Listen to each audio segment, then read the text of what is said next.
When I was in college, I went to Wittenberg University. Wittenberg University is in Springfield, Ohio. I happen to live in our nation's capital, the original Chocolate City. Every holiday, I drive from home in DC to Springfield, Ohio. To get to Wittenberg from DC, one must take Interstate 70. And along Interstate 70, there is an exit near Pittsburgh, Washington, PA. An exit simply says 84 Glyde with an arrow pointing to the exit. It intrigued me. The sign intrigued me. I really didn't know what it meant, what it stood for. It evoked images in my mind, ideas, thoughts. Because when you think about it, you see a sign that says 84 Glyde, exit this way. What could it be? Once I go down the exit, I find out what 84 Glyde means. And that's not nearly as fun as making up what it means, what I imagine it to be. So I remembered, I kept it filed away. And later, when the time came to write the blog, I decided to pick 84 Glyde. Now, I don't know what was off the exit. I had no desire to find out. You know why? Because once you find out, all the imagination's gone. 84 Glyde could be whatever the hell I want it to be.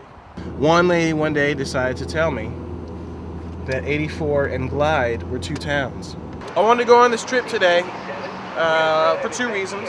Firstly, because I've never been to 84 or Glyde.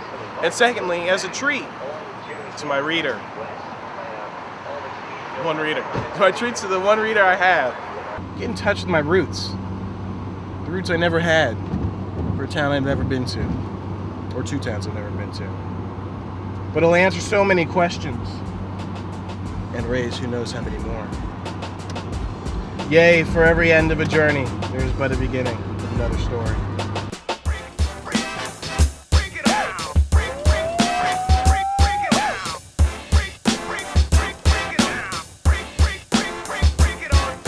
It's 84 Glyde to the journey. There it is.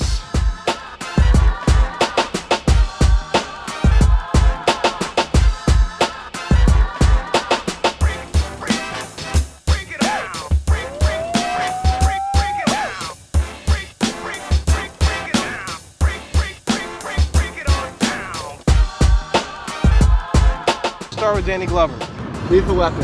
I'm gonna go with Mel Gibson. I'll go with The Patriot. I don't know, I got a drink.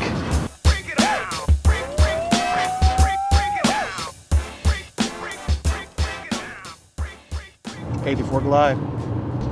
We have arrived.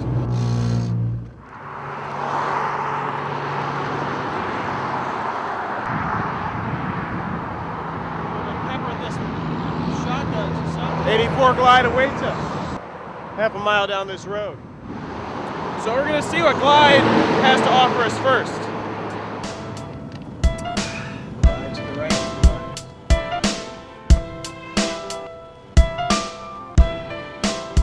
The sign, the road sign said 2 miles. It's been a bit longer than that. I'm afraid. There's nothing else. We're rushing to go nowhere. Well, I think that there's a Glyde. Hey! There's Glyde! Hey! Go ahead. They didn't know. I mean, they wouldn't point you to Glyde if there was nothing there. Maybe it was on that road that went left or right.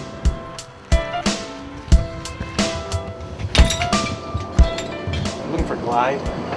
Just go straight across over there. It's 3 miles. It's the next intersection. It's on 40. The next intersection. On the corner? We went past Glyde. Yes. Just go straight across back there.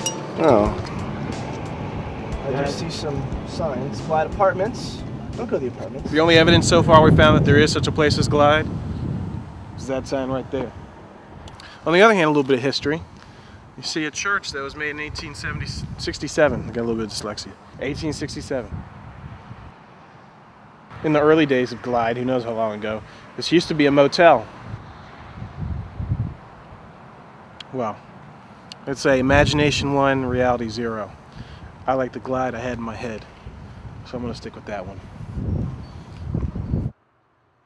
A short mosey up Route 40 brought us to the 2 T's ostrich farm, where the owner, Mark, showed us his painted eggs. I shit you not. These are very big, lightweight though. Empty, I'm guessing. Or full of pirate treasure. No, I'm just kidding. These are very cool. This is, It looks much rounder. well, what happened in this one, this is almost like a double egg. When an ostrich has an egg, there's like two sacs. You know, when they're all in a clutch, one pushes down to get ready to deliver. Wow. And then when this one gets pushed down, this one pushes this out. So no matter how big it is or small it is, they gotta come. Right. And what happened, that was probably the first egg or second egg. It was almost like a double yolk egg, actually. No, I sold to restaurants, but restaurants are, you know, they don't like to pay their bill all the time. So I started with jerky, and the place that, like I said, made my jerky, he went out of business, and that kind of put me on hold. So I'm just like regrouping and starting all over again. Well, here we have one of the few residents of Glyde we've found so far. 2T's Ostrich Farm. At one point had 175 head ostrich. Now they're down to 1. Well, right here. Here's about Glyde. A little section about Glyde. You can have this book, read it. There's small pictures in there. Well, thank you. I don't need it because you saw where it was. That's back in my barn. On a tip, we headed up to the Copper Kettle in the hopes that the owner, or some of the alcoholic patrons, could give us an idea of why the place was named Glyde. Sadly, by 3 p.m., all the drunks were too damn blitzed to help us learn anything more than that life in Glyde must be pretty pitiful if you've got to get hammered at 3 o'clock on a Thursday. So far, we haven't been able to find anybody who can tell us why Glyde is named Glyde. Our own theory is that Glyde was named after a person. And if such is true, we're hoping to be able to find a gravestone that says Glyde that will give us a little more insight. We found a lot of dead people, but no clues as to the origin of Glyde. Defeated and bored, we continued on to the sprawling metropolis of 84. We decided to head to 84 Lumber, founded in 1956 by Joe Hardy. It is the second largest privately owned building material supplier to contractors in the U.S. Whoop-de-friggin-do. Alright, what we have here is the first 84 Lumber store. Unfortunately, we're not able to secure any kind of public help in terms of a tour or company history. Seems that the person who does that is unavailable, and no one else is willing to talk to us here.